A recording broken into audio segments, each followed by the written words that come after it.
Riding on your parents' coattails at work, and now you're just a slacker, right? No kids either. Why don't you just let go of my child?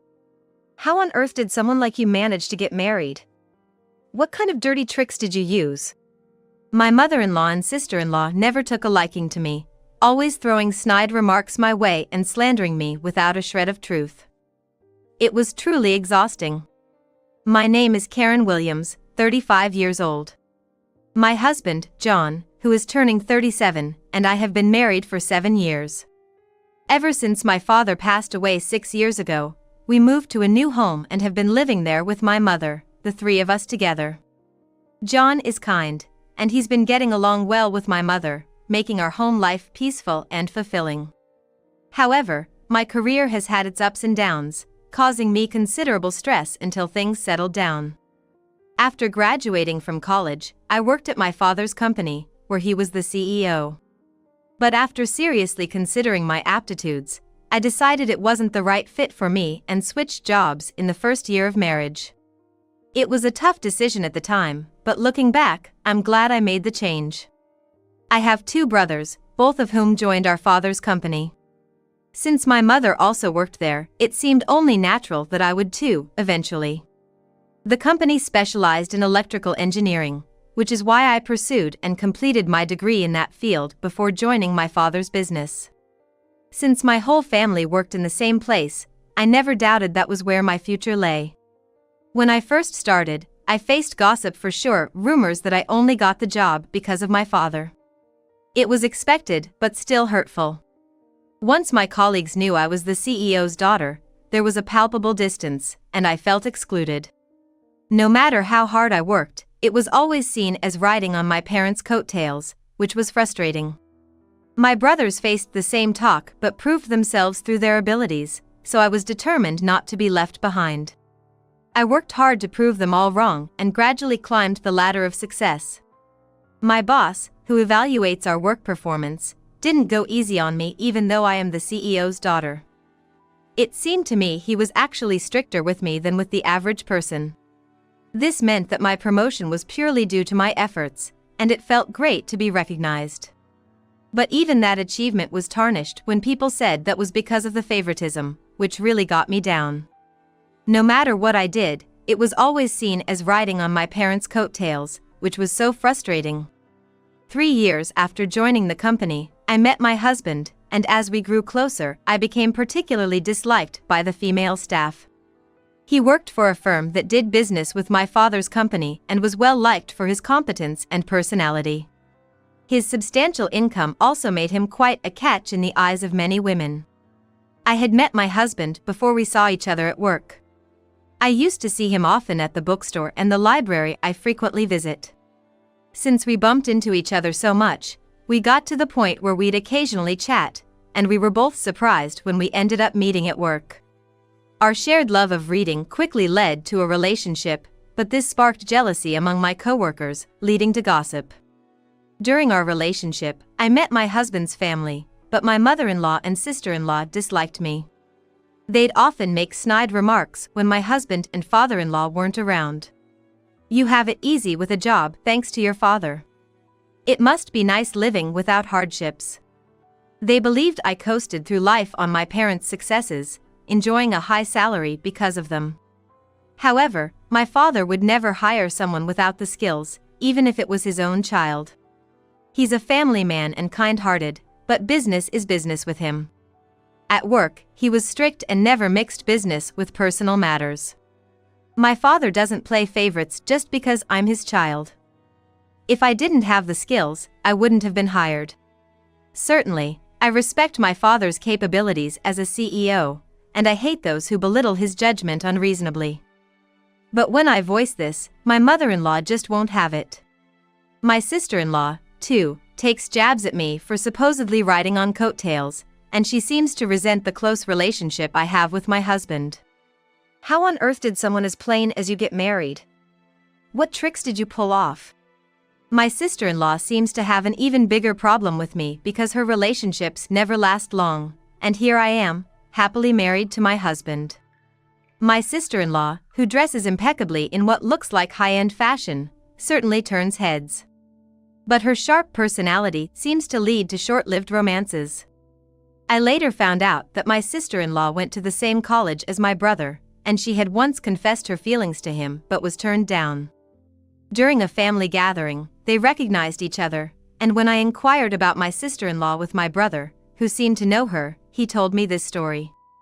From my point of view as his sister, my brother, whom I could boast about, is earnest and hardworking, and he's also good at showing consideration for others. Plus, he's into fashion, so I guess that's why he was pretty popular with the ladies. Knowing that such a man was my brother, my sister-in-law seemed to take out her frustration from being rejected by him, becoming harsher in her attitude. So, I made it a point to keep my distance when it was just my mother-in-law and sister-in-law. Moreover, when I would go to my in-laws' place and have tea, it tasted off, as if something had been added. It wasn't apparent by looking at it, but it seemed like my mother-in-law was deliberately serving me unpleasant food as a form of harassment. I thought it might be my imagination, but when I saw her smirking maliciously and ridiculing me when I pointed it out, saying I couldn't appreciate the taste, I knew it was intentional. Both of them, always sour or mean when they see me, put on a friendly face in front of others, so I've learned to navigate around them to avoid their snide remarks. With the food served at my in-laws, I'd politely eat as little as possible to avoid being rude. And if you ask whether I lived happily after marrying my husband, I'd say not quite. Even though my relationship with my husband was good, getting married meant facing more gossip at work. The backtalk at work got worse than when we were dating, and with the ongoing harassment and sarcasm from my mother-in-law and sister-in-law, I gradually lost my spirit. I found my work rewarding, but the environment was so toxic, it made me wonder if this was okay, and I found myself contemplating my future more and more. During this time, my father passed away, and my brother became the CEO, which led to me being gossiped about as the CEO's sister. Already shocked by my father's death, my spirit was completely broken. I felt I could no longer work at the company. Yet, I had always imagined I would work at my father's company, and I hadn't thought about what kind of job I might want to do now. Years of being subjected to gossip and sarcastic comments had eroded my self-esteem, and I found myself crying at the drop of a hat. Confused by my unconscious tears and not even understanding what I was sad about, I was truly at a loss. Seeing me like this, my mother and husband were really concerned and took great care of me. Supported by these two, I slowly began to recover and even consulted my mother about the future. I've been thinking about trying a different job, but I don't really have any special skills. Is there anything I can do? Saying it out, I got depressed, thinking I had nothing to offer, and asked my mother in a disheartened voice. Then, to my surprise, my mother said, "Karen, you've always loved reading and writing stories, haven't you?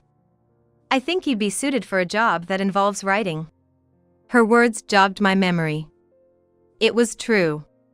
I've always been an avid reader, and I was better at liberal arts subjects in school.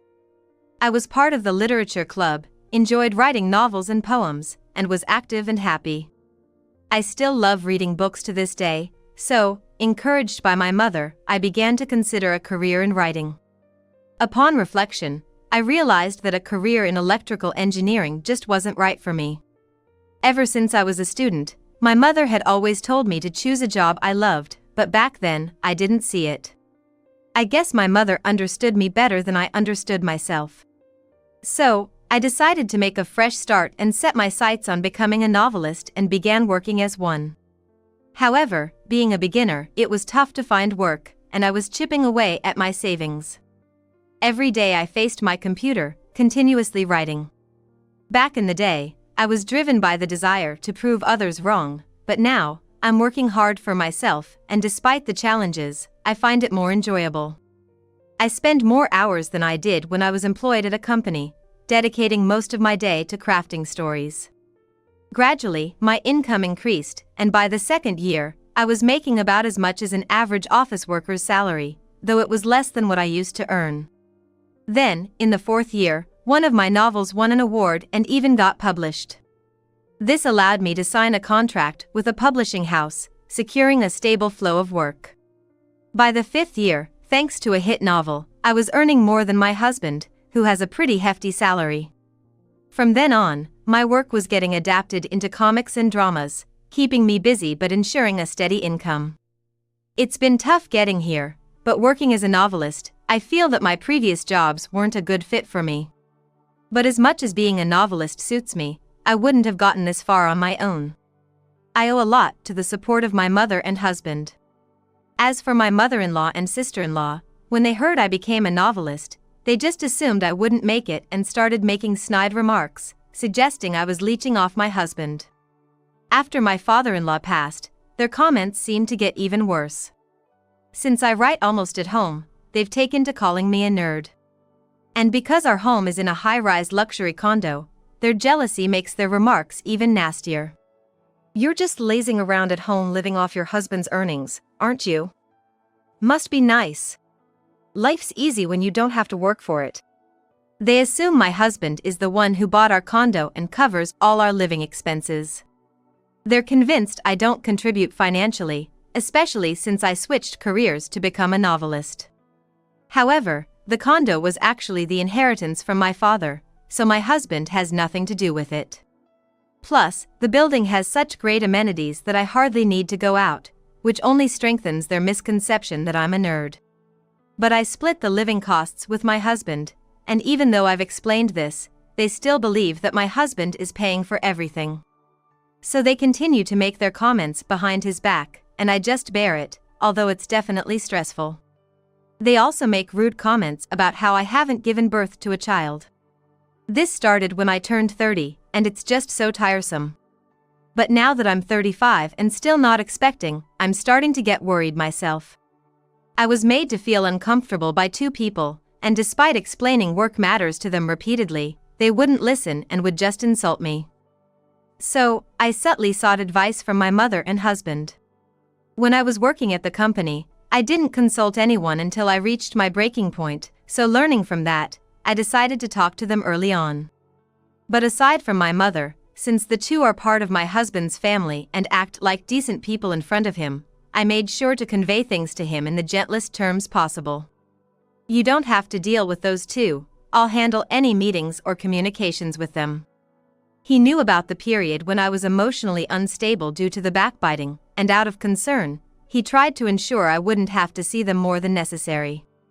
Thanks to him, the occasions of being subjected to their snide remarks lessened, but there were still times when their malice got to me and brought me down. However, the thought that I have allies in my mother and husband quickly helps me bounce back. As for not being able to have children, my mother, who had me at an older age, assured me there was no need to rush. It's just not the right time yet. I had you later in my life, so there's no reason to worry. Do you think so? Alright, I won't stress about it too much, and I just wait patiently. Talking with my mother, considering my current workload and the negativity from those two, I thought I couldn't afford to have children now. So, even though I felt rushed, I decided not to worry about it as much as possible. I still got snide remarks from the two of them, but my mental state was more stable than when I was working at the company. The house my father left us was well designed and well located, so I lived peacefully with my mother and husband and felt happy. Plus, with the gym equipment and workspace in the shared facilities, I could exercise and take breaks during work, which helped me get by smoothly. However, one day, my mother, who had been working energetically, suddenly collapsed and passed away from a stroke. She had gone to work as usual that day, and I had sent her off with a smile. She had no chronic illnesses, and I thought she would live much longer, so I was stunned when I found out. By the time I got to the hospital, my mother had already passed away. I stared at her, who looked as if just fallen asleep, with disbelief. It didn't seem real, but as I arranged for her funeral, my feelings finally settled down, and I quietly cried. I can't believe she's gone so suddenly. She was fine just this morning. My husband, knowing how lively my mother was in the morning, cried with disbelief. He had a close and long relationship with her, so he was mourning as well. While we were sad, we prepared for the wake and funeral, and we manned the reception. Seeing acquaintances come by and mourn, I realized how loved my mother was and felt consoled. My mother-in-law and sister-in-law came, and perhaps because they were with my husband, they acted somberly. But when my husband was busy with other people, they whispered to me, "With your mother gone, it's going to be tough from here on out. And since we're family, we don't need condolence money, right? Don't worry, I won't give a dime to someone who's just a gold digger." I was appalled by their insensitivity at such a time. They were stingy about the condolence money and even mocked me, saying I had been too dependent on my mother for my age. I was still in a state of shock and numbness after my mother's sudden passing, but I couldn't help but feel angry at the insensitivity of those two. Before I could respond, my husband came over, and the two of them quickly pretended to be sad and left. I was astonished at their audacity, but I decided to focus on mourning my mother rather than dwelling on their rudeness. Even after the funeral was over and I was back home, I was still overwhelmed with grief and felt listless. I sat down on the couch, still in a daze. During the funeral preparations and the service itself, I was kept busy enough to somewhat distract from the sorrow, but once home, the memories of my mother came flooding back. Thinking of how vibrant she had been made me even more sorrowful, and the sense of loss was overwhelming. My eyes and nose were sore from all the crying, but being back home made me realize just how recently she was still alive, and despite thinking I had cried all my tears at the funeral, I found myself tearing up again. I was deep in my grief, but a rational part of my mind knew that I couldn't afford to stay this way. I had a lot of manuscripts to write by a deadline. With the funeral and everything, I had already made arrangements with the publishing house, and I knew I couldn't take advantage of their understanding any longer. My mother supported my career, so in her honor, I tried to calm my grief and resolved to get back to normal starting tomorrow. While I was doing this, I got a call from the front desk saying there was someone at the door claiming to know me. My husband inquired further and found out it was my mother-in-law and sister-in-law. I wondered what they could want since we had just seen each other at the funeral. I didn't feel like seeing them, but in hopes of a distraction from my sadness, I washed my face and decided to go down with my husband. As we descended to the first floor entrance, puzzled by their visit, we were greeted before we could even speak. They said with a smile, "We're gonna be living in your house from today, so show us around, please. And since this is our home now, you, a stranger, need to leave right away." We were stunned by their words, unable to comprehend. As we stood there agape, they demanded we hurry up and show them around the house. I didn't understand what was happening, but to get to the bottom of things, my husband suggested we head to a nearby store to talk it out. He was worried about showing them around the house right away. Rather than that, hurry up and show us around the house. It's ours from today on. Yes, hurry up. They both complained, apparently unsatisfied with the idea of discussing the matter anywhere but the house. The commotion began to attract the attention of other residents at the entrance, who started to wonder what was going on. Let's not cause a scene. First, please explain why you suddenly decided to live here.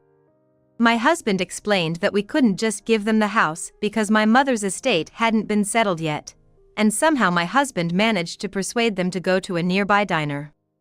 After ordering drinks, we listened to their story, and the sheer absurdity of it all made my previous sorrow vanish in an instant.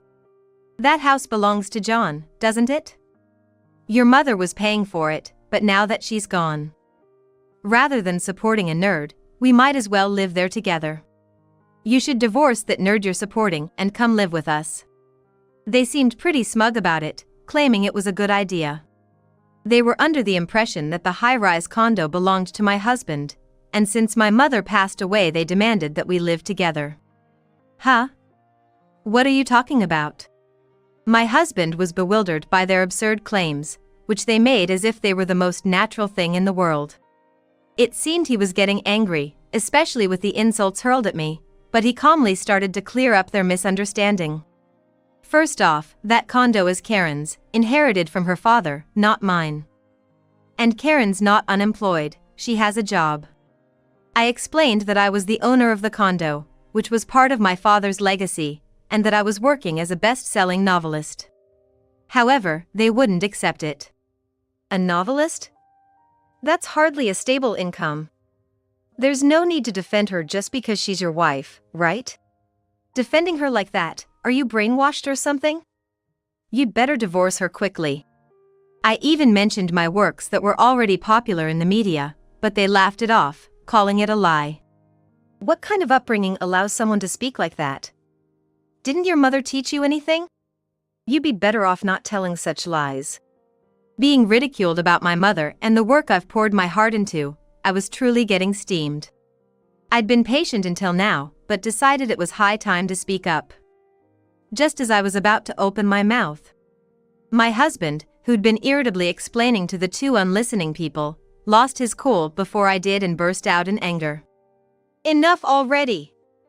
Stop talking nonsense! Don't you ever mock Karen? The two were taken aback by my husband's rare show of fury. We've explained it time and again. How many times do I need to say it for you to get it? Karen isn't half-heartedly pursuing her writing career. With my husband's outburst, it seemed they finally began to realize that everything we had been explaining was the truth, and confusion set in. Okay, I get it, we're sorry. Let's live together, then. I've already told my friends I'm moving into the high-rise condo. It's going to be embarrassing if I don't. So let us move in. Still, without sincere regret or sorry, their attitude about wanting to live with us didn't change. My husband, growing even angrier, declared, "There's no way we're living with you two. Just go back home." He seemed more disappointed than I was that his own family would suggest such a thing, his rejection of them even stronger. Panicked by his words, they began pleading with my husband to let them stay. "We're in a bind here. We've already sold our family home and have nowhere to live." What? What do you mean? It turned out they had sold their house without telling us, assuming they could move into ours. They were already arranging to move and hadn't even looked for another place, starting to make wild claims out of desperation. So, it's okay for you if your family left high and dry? Just let us stay with you. I quit my job thinking I was going to live in the condo. Their faces turned pale as they desperately implored my husband to let them stay in our house. My sister-in-law quit her job, it seems, and after constantly mocking me for being a nerd, it's pretty clear she was fully intent on leeching off my husband herself. And it's just plain rude, family or not, to show up unannounced like that. From the barrage of complaints to my husband, it was obvious they'd pegged me as the villain, imagining themselves as the heroes and saving my husband from me. That's why they thought it'd be a great idea to show up out of the blue, convince my husband to kick me out, and then move in together, thinking he'd be thrilled about it. We'll take care of everything at home, so it's all good, right? We'd like to get a little something for doing the chores, if that's okay. They claim they'll do the housework, but also have the nerve to ask for an allowance. I was utterly taken aback by their shameless attitude. I was angry at them, sure, but more than that, I began to think getting mad at them was just a waste of energy. My husband started getting even angrier with their audacious behavior. "If you're gonna sell the family home, why wouldn't you say a word to me about it? It's your doing, so if there's no house, that's not my problem." He flat out refused, and when they realized they couldn't persuade him, they had the gall to ask me to do it.